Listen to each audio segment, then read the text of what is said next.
Restoration.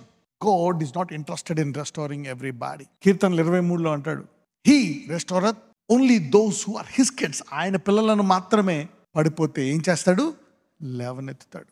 Okay, అందుకే అంటాడు, Come unto me, నా వద్దకు రండి. నాకు నువ్వు వద్దు అనుకునే వాళ్ళు లేవనెత్తాడా? నువ్వు కావాలా, నా రక్షకుడివి, నా దేవుడివి అంటే ఆయన నీ కుడి చేయి పట్టుకుంటాడు. 7 మార్లు పడిపోయినా తిరిగి లేవనెత్తుతాడు. As long as you accept him as savior, you are in his control. Even though you fall 7 times, God will lift you up. Imputing the jealous nature. Imputing righteousness. యేసు ప్రభు వారిని ఎవరైతే రక్షకుడిగా అంగీకరిస్తారో నీతి వారిలోకి ప్రవేశించబడతాదంట. Okay, for example, if the doctors inject you with a medication, he needs to make you sleep for an hour to perform a surgery. So he injects you. Okay, so you sleep automatically. Alage, when you accept Jesus, he will inject righteousness and you are righteous. You may sin, you may fall, but you are still being considered as a righteous man. నువ్వు తర్వాత పడిపోవచ్చు, తర్వాత నీ బుద్ధిలేవు మారకపోవచ్చు, అవి జీవితకాలం పడతాయి మారడానికి. కానీ దేవుడు ఆ జీవితకాలం అంతా నువ్వు యేసు నమ్ముకున్నందుకు నిన్ను ఎలా చూస్తాడు? నీతిమంతుడిగా చూస్తాడు. So righteousness is imputed if you believe, because he paid the price on the cross. So now all your life you have to grow up to match what God has already given you. అప్పుడు నీ జీవితకాలం అంతా దేవుడు నీకు ఇచ్చేసిన దాని స్థాయికి నువ్వేం చేయాలా? ఎదగాల, క్రీస్తుని వెంబడించడం అంటే. So now imputing the jealous nature. Let us see his jealous nature. నిర్గమకాండం 34:14. But thou shalt worship no other God, for the Lord whose name is jealous is a jealous God. Imputing the jealous nature. He's the sermon today. God is a jealous God. దేవుడు ఏమంటాడో తెలుసా? మనకు ఒక పేరు పెట్టాడు ఆయన. ఏం పేరు పెట్టాడు? వధువు. ఎవరంట మనము? వధువు. ఆయన ఎవరంట? వరుడు. ఆయన మన దేవుడు. సో ఆయనకి ఎంత జలస్ ఉందో మనకి కూడా అంతే జలసి ఎక్స్పెక్ట్ చేస్తా. అప్పుడే దాన్ని ఏమంటాడు? వివాహము అంటాడు. అలాంటి వధువు కొరకు ఆయన వస్తున్నాడు. He is coming back for a jealous bride. So God is telling, this is not there in the church. So this is for the church. So I am now, for thou shalt worship. He is a jealous God and he is even looking for that. సంఖ్యాకాండము 25. అప్పుడు యెహోవా మోషేకు ఇలాగు ఆజ్ఞ ఇచ్చెను, యాజకుడైన అహరోను మనుమడును ఎలియాజరు కుమారుడునైన ఫినెహాసు వారి మధ్యను నేను ఓర్వలేని దానిని తాను ఓర్వలేకపోవుట వలన ఇశ్రాయేలీయుల మీద నుండి నా కోపమును మళ్లించెను కనుక నేను ఓర్వలేకయుండియు ఇశ్రాయేలీయులను నశింపచేయలేదు. దేవుడు ఈ ఆజ్ఞ ఇచ్చిన తర్వాత ఇజ్రాయెల్లో కొంతమంది ఏం చేశారంటే, ఒకప్పుడు ఆదాము అబ్బా వీళ్ళందరూ ఎవరు? దేవుడు ఏదైనా చేయొద్దన్నాడంటే అది ఎందుకో మనకు అర్థం కాకూడదు, అంతే. We have to do it. ఎందుకు చేయమన్నాడు అది చేయాలి, అంతే. తర్వాత అర్థం చేసుకునే జ్ఞానం ఇస్తాడు. ఇజ్రాయేలీల్లో ఒక ప్రధాన యాజకుడు మోయాబు స్త్రీని చేసుకుంటాడు. ఆమె టెంట్లో ఉంటుంది. దాని మూలంగా క్షామం వచ్చి అనేకులు చనిపోతున్నప్పుడు ఈ ఫినియాస్ అనేటువంటి లేవీయుడు ఒక శూలము లాంటిది తీసుకొని వచ్చి అతనిని అతని భార్యను ఇద్దరిని కలిపి నేలకేసి పొడిచి వాళ్ళిద్దరు అక్కడ చనిపోయినప్పుడు దేవుని ఉగ్రత ఆగిపోతుందంట. కృపను లైట్ తీసుకోకూడదనడానికి గల కారణము, కృప అనేది దేవుడు ఎంత త్యాగము చేశాడు అనేటువంటి తెలుసుకోవడం కోసం పాత నిబంధన ఇంకా పెట్టాడు, అవునా కదా? పాపము ఎంత భయంకరమైనదో ఆయన చెప్పిన ఆజ్ఞలు ఆయన సిలువు తీసేసి నీకు నీతిమంతుడికి ఇచ్చేశాడంటే ఆయనకి ఎంత ఖర్చు అయిందో తెలుసుకోవడానికి గల రోషము నీకు కలగడానికి దేవుడు చేస్తున్నాడు. సంఖ్యాకాండం 25:6. ఇదిగో మోషే కనుల ఎదుటను ప్రత్యక్షపు గుడారం యొక్క ద్వారం ఎదుటను ఏడ్చుచుండిన ఇశ్రాయేలీయుల సర్వ సమాజం యొక్క కనుల ఎదుటను ఇశ్రాయేలీయులలో ఒకడు తన సహోదరుల ఎదుకు ఒక మిద్యాను స్త్రీని తోడుకొని వచ్చెను. యాజకుడైన అహరోను మనుమడును ఎలియాజరు కుమారుడనైన ఫినెహాసు అది చూచి సమాజము నుండి లేచి ఈటెను చేత పట్టుకొని పడక చోటికి ఆ ఇశ్రాయేలీయుని వెంబడి వెళ్ళి ఆ ఇద్దరిని అనగా ఆ ఇశ్రాయేలీయుని ఆ స్త్రీని కడుపులో గుండా దూసిపోవునట్లు పొడిచెను. అప్పుడు ఇశ్రాయేలీయుల్లో నుండి తెగులు నిలిచిపోయాను. 24,000 మంది ఆ తెగులు చేత చనిపోయేరి. ఒకవేళ ఇది చేయకపోతే ఎంతమంది చనిపోయేవారు? లక్షల మంది. ఇజ్రాయెల్ అంతా అయిపోయేది. కానీ అప్పుడు దాకా ఎంతమంది చనిపోయారు? అప్పుడు దాకా 24,000 మంది. You see the జలస్నెస్.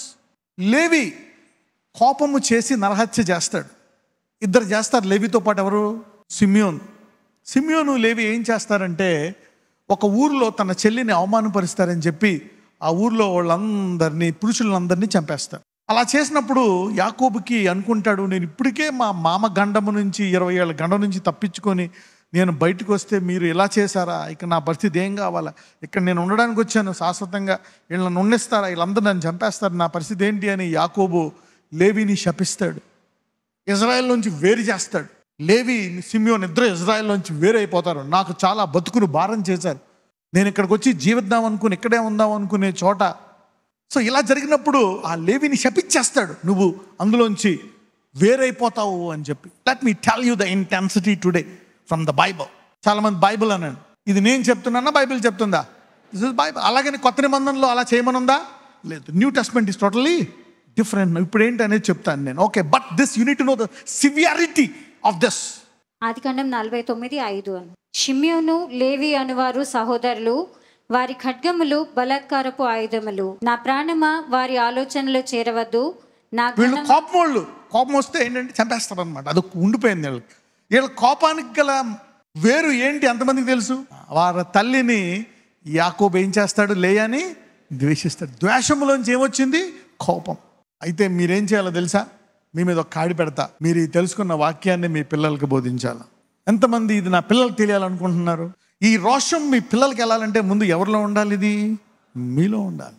దేవుడు వీళ్ళని నువ్వు కడగాల ఈ వాక్యంతో అని చెప్తున్నాడు. మీరు ఎలా వచ్చారో వెళ్ళకుండా ఈ వాక్యముతో నూతనముగా తిరిగి వెళ్ళుదురు కాక. మనుషులను చంపిరి, తమ స్వేచ్ఛ చేత ఎద్దుల గదికాలి నరములను తెగగొట్టిరి. వారి కోపము వేంద్రమైనది, వారి ఉగ్రతయు కఠినమైనది, అవి శపింప. కాబట్టి వారు బుద్ధుల్ని ఏం చేశాడు? చంపేస్తారా? ఇలాంటి కోపమా ఈ లేవిది? యాకోబులో వారిని విభజించెదను, ఇశ్రాయేలులో వారిని చెదరగొట్టెదను. అంటే ఏం చేశాడు? అబ్రహాము దేవుడు, ఇస్సాకు దేవుడు, యాకోబు, ఇజ్రాయేలు ఆశీర్వాదంలో ఉంచాడా? తీసేశాడా? తీసేయి.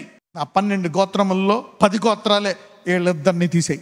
Out of the blessing of Abraham ఆశీర్వాదం నుంచి యాకోబులో వారిని విభజించేదను, ఇజ్రాయేలులో వారిని చెదరగొట్టేదను అని చెప్పేసి శపించేశాడు. కానీ ఇదే లేవి కొడుకైన మోషే, అహరోనులు ఎవరి కొడుకులు? లేవి. అహరోను కొడుకు కూడా లేవి. అందుకే మోషే కోపం ఉందా లేదా? కోపం అంతా ఏం చేశాడు? ఒక దెబ్బ కొట్టి చంపేశాడు అంతే. అహరోను కోపం, ఫినియాస్ కోపం. అయితే వీళ్ళు ఈసారి ఈ కోపం దేని కొరకు వాడారంట? దేవుని ఉగ్రతను చల్లార్చడానికి వాడారంట. అప్పుడు దేవుడు అంటాడు, తెగులాపేయడమే కాదు, లేవి ఇలా రా, ఇన్ని గోత్రాల్లో ఈ గోత్రం మీ పని చేసింది కాబట్టి నా మందసాన్ని ఎవరైనా ముట్టుకుంటే చనిపోతారు. అటువంటి మందసానికి సేవ చేసి యాజకత్వము అనేటువంటిది నేను నా దేవ యాజకత్వాన్ని ఇజ్రాయెల్లో మీకు ఇస్తున్నా, మీరే యాజకులు అని తిరస్కరించే దానిని మూలదానిగా పెడతాడు. చలస్ నేచర్ ఆఫ్ గాడ్. అందులో ఒకటి ఏమనుంది? నరహత్య. 24,000 people ఆర్ డైయింగ్. అతన్ని శిక్షించాల్సింది పోయి ఏమొచ్చింది? ప్రమోషన్. ఏ యాజకత్వం వచ్చింది? లేవీ యాజకత్వం. ఇప్పుడు ఆ మందసానికి సేవలు ఎవరు చేయాలా? లేవు. వీళ్ళు తప్ప ఇంకెవరు ముట్టుకున్న ఆ మందసము ఏమైపోతారు? వాళ్ళు ఆ మందసపు దగ్గర ఉండే కొండను పట్టుకున్నా ఏమైపోతారు? చనిపోతారు. They will die. అంటే దేవుని పరికరాలను ఆయన సన్నిధిలో ఉంచి వారు ప్రార్థించగా దేవుడు అంగీకరించాలి. ఇంకెవరో ప్రార్థించడానికి వీల్లేదు. వారే మందసం మొయ్యాలి. వారికి దేవుని సన్నిధిలో నిత్యము నిలకడగా ఉండే యాజకత్వాన్ని ఎవరికి ఇచ్చాడు? లేవి. Somebody is reversing the curse by their jealousy. అంటే ఇప్పుడు దేవుడు ఎందుకు చెప్తున్నాడు? This is the key for restoration. ఇప్పుడు జరగబోయేది ఆశీర్వాదాల్లో నువ్వు పాలు పొందుకోవాలంటే ఈ రోషం అనేది గొప్ప తాళపు చెవి. ఎవరికైతే ఇది ఇంప్యూట్ అవుతుందో మీరు కనీసం 1000 రెట్లు బ్లెస్ అవుతారు. రెస్టోరేషన్. నిర్గమకాండం 24-6. పైన ఆకాశం అందే కానీ, క్రింది భూమి అందే కానీ, భూమి క్రింద నీళ్ళ అందే కానీ ఉండు దేని రూపమునైనను విగ్రహమునైనను నీవు చేసుకొనకూడదు, వాటికి సాగిలపడకూడదు, వాటిని పూజింపకూడదు. ఏలయనగా నీ దేవుడనైన యెహోవానగు నేను రోషము గల దేవుడను, నన్ను ద్వేషించు వారి విషయంలో 3-4 తరముల వరకు తండ్రుల దోషమును కుమారుల మీదకి రప్పించుచు, నన్ను ప్రేమించి నా ఆజ్ఞలు గైకొని వారిని 1000 తరముల వరకు కరుణించువాడనై ఉన్నాను. Somebody say 1,000-fold blessings. పొరుగు వారిని చాటును దూషించిన దేవుడు ఏం చేస్తానన్నాడు? కీర్తనలు 101:5. తమ పొరుగు వారిని చాటును దూషించు వారిని నేను సంహరించేదను. ఇందులో నేను ర్యాంక్స్ చెప్పాను దూషణలో. ఫస్ట్ ర్యాంక్ దేని విషయమై దూషించకూడదని చెప్పాను? తమ పొరుగు వారిని చాటం దూషించే వారిని ఏం చేస్తాడంట? సంహరిస్తాడంట. అంటే ఇందులో హై ర్యాంక్ ఏంటంట? వివాహము. ఒక వివాహానికి స్త్రీని ఈమె ఇలాంటిది అని భర్తకు చెప్తే దేన్ని మనము చంపినట్టు? వివాహాన్ని చంపినట్టు. ఎందుకంటే వివాహం అన్ని విషయంలో ఘనమైనది. ఒక వ్యక్తి పడిపోయాడు, అతడిని దేవుడు తర్వాత అతను పశ్చాత్తాపడి అతను నీతిమంతుడిగా తీర్చిన తర్వాత అతని గతాన్ని మళ్ళా తీసుకొచ్చి అతన్ని అవమానపరిస్తే అటువంటి వ్యక్తిని దేవుడు ఏం చేస్తాడంట? నాట్ నెసెసర్లీ శారీరకంగా చంపడమే కాదు. ఏం చెప్పాను మీకు? It could be a death of a financial career. నీ ఆర్థిక వ్యవస్థకు మరణం జరగవచ్చు, నీ భవిష్యత్తుకు అడ్డు రావచ్చు, తర్వాత నీ సంతానానికి కూడా అడ్డు రావచ్చు. అలాగని ఇది అందరికీ వర్తిస్తుందని చెప్పానా? లేదు. కొంతమందికి దేవుడు కావాలని ఆపుతాడు. ఎందుకు? ఎందుకంటే జకర్యా ఎలిజబెత్ లాగా యేసుప్రభు కోసం వేచి ఉండాలి వృద్ధాప్యం వరకు. హన్నాకి ఎందుకు ఆలస్యం చేశాడంటే అటు ఎలి తర్వాత ప్రవక్తగా ఎవరు ఉండాలా? అందుకని ఒకటి అన్ని అప్లికబుల్ కాదు, కొన్ని విషయాలు మాత్రం చెప్తున్నాయి. ఓకే, లేనిపోని కల్పి సింపుల్గా నీకు ఒక మాట అంటే ఆ అసూయతోటి ఆగిపోతుంది పెళ్ళి అని అసూయతో ఆపేసావేమో, ఆ తర్వాత దానివల్ల వచ్చే పరిణామాలు. కానీ ఇవన్నిటిని మార్చుకునేటువంటి సామర్థ్యాన్ని దేవుడు కృపాయోగంలో ఇచ్చాడు. వాటిని మార్చుకోవాలంటే ఒక పదం గురించి చెప్పాను. ఏంట పదము? పశ్చాత్తాపము. నీవు నిజంగా పశ్చాత్తాపడ్డావా? అవేమీ రాకుండా నూతన సృష్టితో దేవుడు దీన్ని ఆశీర్వదిస్తాడు. అది సిలువ ద్వారా కొత్త నిబంధనలో మాత్రమే సాధ్యం. నీవు మళ్ళా కొత్త పురుషుడు, కొత్త స్త్రీలాగా గతాన్ని పోయి కొత్తగా ఆరంభించవచ్చు. Somebody is beginning again today. చాలా మంది రోజు కొత్తగా ఆరంభించును గాక. God will open that womb. I don't want you to go to hell. I want you to go to heaven. ద్వితీయోపదేశ కాండము 4:24. ఏలయనగా నీ దేవుడైన యెహోవా దహించు అగ్నియు రోషము గల దేవుడునై ఉన్నాడు. jealous God. He cannot tolerate. కానీ నీ మనసులో మొట్టమొదటిది ఏముండాలా? లోతైన విశ్వాసి. ఎలాంటి విశ్వాసం అంటే సంఘం నుంచి గెంటేసిన అయ్యా ఆ గుమ్మమ్మ దగ్గర ఉంటానయ్యా, అలాంటి వ్యక్తి ఎవరో బైబిల్లో? David had that heart. సౌలుకి చెప్పాడు, ఇది పాత నిబంధనలో, వాళ్ళందరినీ నువ్వు హతమార్చేయంటే సౌలు కొంతమంది స్త్రీల్ని, పిల్లల్ని, కొన్ని గొర్రెల్ని పెట్టాడు. అదే ఆ పని దావీదుకి చుండే ఏం చేసేవాడు? 100% ఫినిష్ చేయవాడు. అందుకే దావీదుని చూసి ఏమన్నాడు? హృదయానుసారం. సౌలు పశ్చాత్తాపడిన, మళ్ళా రోధించిన సౌలు మళ్ళా రాజ్యాన్ని పొందుకున్నాడా? ఎందుకు? సౌల్లో ఏమి లేదు? రోషము. దావీదు డైలాగ్ చూడండి, 1 సమూయేలు 17:26. దావీదు జీవము గల దేవుని సైన్యములను తిరస్కరించుటకు ఈ సున్నతి లేని ఫిలిష్తీయుడు ఎంతటి. ఎవరు ఈ సున్నతి లేని ఫిలిష్తీయుడు? గొలియాతు. ఇష్టం వచ్చినట్టు తిడుతున్నాడంట. అయితే ఈ సున్నతి లేని ఫిలిష్తీయులు ఎంత వాడు అంటే, నా దేవుడిని అంటావా నువ్వు? ఈ దేవుని ప్రజ అంటే ఈ ప్రజలను అంటలేదు, ఈ దేవుని యొక్క ప్రజలు అనడానికి నువ్వెవరివి అని రోషము తెచ్చుకున్నాడంట దావీదు. చూడండి తర్వాత. వాని చంపి ఇశ్రాయేలీయుల నుండి ఈ నింద తొలగించిన వానికి బహుమతి ఏమని తన యొద్ద నిలిచిన వారిని అడగగా, ఎవరినంట? సున్నతి లేని ఫిలిష్తీయుడు. రోషం. దేవుడు అంటాడు, సిమియోను, లేవి, నీలాంటి రోషం కలిగాడు కాబట్టి నిత్యము నువ్వు నాకు యాజకుడివే. దావీదు, ఇలాంటి రోషం కలిగిన కాబట్టి నా కొడుకు కూడా నీ నుంచే పుడతాడు. God is a jealous God. Is jealous nature. సౌలు అన్నాడు, వాళ్ళు స్త్రీలే కదా, పిల్లలే కదా, ఈ మేకలు నీకే తెచ్చాను బలికి అంటాడు. వెంటనే దేవుడు అంటాడు, నేను సౌల్ని ఈ రోజు నుంచి తిరస్కరించి. కానీ సౌలు ఇంకా 30 ఏళ్ళు ఉన్నాడా లేదా? రాజుగా ఉన్నాడు. 40 ఏళ్ళు రాజుగానే ఉన్నాడు. కానీ తర్వాత సౌలు తరాలు లేవు. సౌలు పిల్లలు ఉన్నారా? సౌలు పిల్లలు ఎవరైనా ఇప్పుడు బతుకున్నారా? ఒకళ్ళు కూడా లేరు. God has uprooted. Because when you are jealous and God jealous matches, లేవిలాగా దావీదులాగా he will lift you up. He is looking for a jealous nature. అసలు తుఫాన్ ఎందుకు వచ్చి, వరదలు వచ్చి భూమి అంతా ఎందుకు ఆగిపోయింది? ఆదికాండం 6:4. ఆ దినములలో నెఫీలులు అనే వారు భూమి మీద ఉండిరి, తరువాతను ఉండిరి. దేవుని కుమారులు నరుల కుమార్తెలతో పోయినప్పుడు వారికి పిల్లలను కనిరి. దేవుని కుమారులు నరుల కుమార్తెలతో పోయినప్పుడు, దేవుని కుమారులు అంటే విశ్వాసులు, ఇలాగైపోయినప్పుడు దేవుడు అన్నాడంట, ఈ భూలోకము ఇంకా నేను దీన్ని ఏమీ చేయలేనని భూలోకం తుడిచిపెట్టేశాడు. ఆ తర్వాత మళ్ళా నోవా నుంచి తీసుకొచ్చి అబ్రహాము లేవనైతే, అబ్రహాము నువ్వు విశ్వాసివి, నీ భార్య కూడా విశ్వాసి. సారా విశ్వాసము గురించి ఉంది. సారా విశ్వాసులకు తెల్లా కాదా? అబ్రహాం విశ్వాసులకు తండ్రా కాదా? మీ ఇద్దరు విత్తనమే నాకు కావాలా? ఆలస్యం అయితే ఏమైంది? ఆలస్యం అవని, పుట్టకపోతే ఏమైంది, మానేసేయి. కానీ ఎప్పుడు ఇటువంటి పని చేయక అని అబ్రహాముకు చెప్తున్నాడు. హగర్ ఎక్కడి నుంచి వచ్చింది? ఐగుప్తు. విశ్వాస ఆలస్యం అవని, ఏదన్నా జరగని, డబ్బులు ఏమైనా, తిండి లేకపోని, కానీ విత్తనాన్ని నేను నా విత్తనానిగా చేసుకోను. అంటే ఇది బయటికి తీయడం కోసము దేవుడు చెప్తున్నాడు. అంటే ఏంటి? నేను సాధ్యపరిచే వరకు అది ఆలస్యమైనా జరగకపోయినా ఆ తలంపు కూడా నీకు రాకూడదు అబ్రహామా. ఎప్పుడైతే అబ్రహాము దాన్ని శుద్ధీకరించాడో ఆ తర్వాత అబ్రహామును ఆశీర్వదిస్తాడు. అంటే అబ్రహాములో ఉంది అది. ఆలస్యము దేనికి దారితీస్తుంది? అవిధేయత, డిలే. ఈ రోజు నుంచి even the delay should not cause disobedience. పక్కన వాళ్ళు చెప్పండి, ఈ రోజు నుంచి మనలో ఆలస్యం కూడా అవిధేయత చేయకూడదు అని చెప్పి. అబ్రహాంకి అర్థమైపోయింది, ఆలస్యమైన దేవుడు మనకి ఇవ్వగలడా? నేను తప్పు చేశానని పశ్చాత్తాపడతాడు అబ్రహాము. అదే ఏశావు చేసిన పొరపాటుకి యూదా మీదకి వచ్చింది ఆ పొరపాటు. యూదా ఎవరిని చేసుకుంటాడు? ఆదికాండం 38 మొదటి వచనాలు చూసారా ఎలా తరాల పాటు వెళ్తుందో? ఆశీర్వాదం వెళ్తుంది, శాపం వెళ్తుంది. ఆ కాలమందు యూదా తన సహోదరులను విడిచి హీరాను ఒక అదుల్లామీని వద్ద ఉండుటకు వెళ్ళాను. తన సహోదరులను విడిచి ఎందుకు? అక్కడ షూయాను ఒక కనానీయుని కుమార్తెను యూదా చూచి ఆమెను తీసుకుని ఆమెతో పోయాను. రైట్. ఎవరామె? తర్వాత అతనికి 2 పిల్లలు ఉంటారు. ఆ 2 పిల్లలు బతుకుతారా, చనిపోతారా? It could be death of womb. Barrenness could be the result of the consequence. దీనివల్ల గర్భానికి ఏం రావచ్చు? గడ్డుతనము. Barrenness could be a problem. Repentance will transform. దీనివల్ల ఇది అవమానం కాదు, ఏమీ కాదు. God is a good God. అందరూ చేస్తారు. Everybody does out of ignorance. But అన్నిటికంటే శక్తివంతమైంది ఏంటి? కొత్త నిబంధనలో యేసు రక్తం ద్వారా మనకి ఇచ్చినటువంటి వరం ఏంటి? పశ్చాత్తాపం. ఏంటది? రిపెంటెన్స్. ఏసావు సంతానం ఒకడనే మిగిలాడా? బ్లెస్ అయ్యాడు ఏసావు. ఏసావు వాళ్ళందరూ రాజులు అయ్యారు, హిత్తీయులు.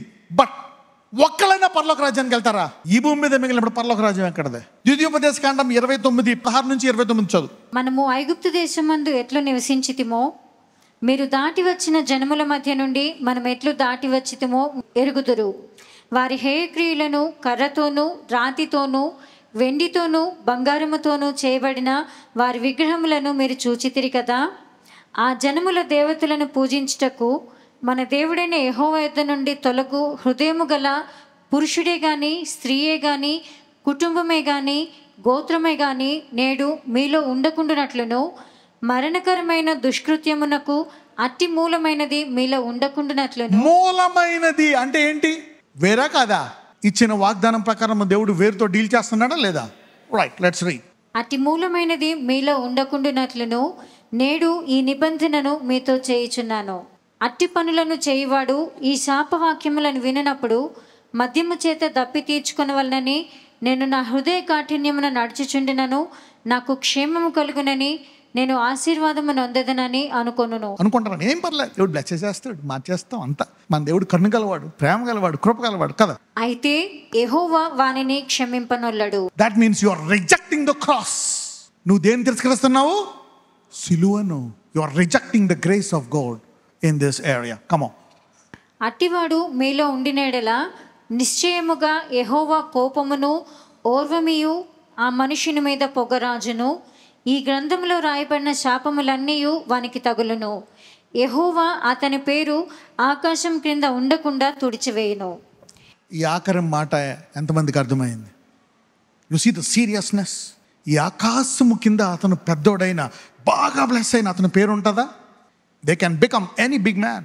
కనుచూపుతో కాక, సమాజముతో కాక, దేంతో నడుచుకోవాలా? వాక్యం. What word says. ఈ ధర్మశాస్త్ర గ్రంథంలో రాయబడిన నిబంధన శాపములన్నిటిని బట్టి వానికి కీడు కలుగు చేయుటకై యెహోవా ఇశ్రాయేలీయుల గోత్రములన్నిటిలో నుండి వాని వేరుపరచును. కాబట్టి మీ తరువాత పుట్టు మీ సంతతి వారిను దూరదేశము నుండి వచ్చు పరదేశులను సమస్త జనములను ఆ దేశము యొక్క తెగుళ్ళను యెహోవా దాని మీదికి తెప్పించిన సంకటములను చూచి వారు యెహోవా తన కోపోద్రేకము చేత నశింపజేసిన సొదొమ గొమొర్రా అద్మా సెబోయిముల వలె ఆ సమస్త దేశమును గంధకము చేతను ఉప్పు చేతను చెడిపోయి విత్తబడకయు దానిలో ఏదియు పుట్టకయు దానిలో ఏ కూర మొలవకయు ఉండుట చూచి. ఇదంతా పాత నిబంధన. కానీ కొత్త నిబంధనలో దేవుడు వాళ్ళిద్దరిని ఏం చేశాడు? పశ్చాత్తాపడితే ఏం చేశాడు? వెంటనే మార్చేశాడు. అదే ఇది పాత నిబంధన అనుకో, వాళ్ళిద్దరికీ జరిగేదా? జరగదు. అలాగని దాన్ని కంటిన్యూ చేయొచ్చా? పశ్చాత్తాపడి ఈ రోజుతో మీరు ఆపివేయుదురుగాక. May you make your children serious about this. పేతురు కూడా ఫస్ట్ ఎవరు ప్రవక్త అనుకున్నాడు, తర్వాత దేవుడి నుంచి వచ్చింది అని వలయేసి పడిన తర్వాత ఏం చేశాడు? వెంటనే పేతురు, the truth will make your knees bow down to Jehovah Jireh. కానీ ఇది నిజమని నువ్వు రుచి చూసి ఎంతమంది తెలుసుకుంటున్నారు? From God. ఇది ఎందుకు? మీ మీద కోపం వచ్చేయడానిక, లేకపోతే మిమ్మల్ని కొత్త స్థాయికి తీసుకెళ్ళడానిక? Double restoration. Have this jealous nature in you. ఇప్పుడు దేవుడి మర్మాలను బయలుపరుస్తున్నాడు. ఇవన్నీ మీ హృదయంలో నాటబడిన గాక. I am now prophesying that those who have listened to this word, the restoration is beginning in a mighty way. ఎవరికైతే ఈ వాక్యము హృదయంలోకి వెళ్ళిపోయిందో, దేవుడు ఏలియా లాంటి గొప్ప గొప్ప అభిషేకాలని సంఘానికి ఇవ్వబోతున్నాడు. God is going to bless you. మిమ్మల్ని దేశపు ఉన్నత స్థలాల్లో పెట్టబోతున్నాడు, హెచ్చించబోతున్నాడు. Lord Jesus, purify the church today. Purify their hearts today. Glorify your spirit by the jealous nature. యెహోవా రోషం కలిగిన దేవుడు కాబట్టి వీని హృదయంలో రోషముతో నింపి, sorry Lord, I did it enough. యూదా లాగా I lived like Judah, being with Jesus. యేసుతో ఉన్నా, యేసుతో తిన్నా, కానీ యేసు ఎవరో తెలీదు. యూదాకి అమ్మేశాడు. You're doing any bad, but you are selling him off. ఒక నిర్ణయం తీసుకోండి. ఏలియా వలె రోషము కలిగి జీవిస్తాను ప్రభువా. వారిని వారి హృదయాలు కడుక్కొని గొప్ప నిర్ణయము వారు తీసుకొని వారు తరాల పాటు నిలకడగా ఉండే కృప దయచేయమని నజరేయుడనే ప్రార్థిస్తున్నాము తండ్రి. ఆమేన్.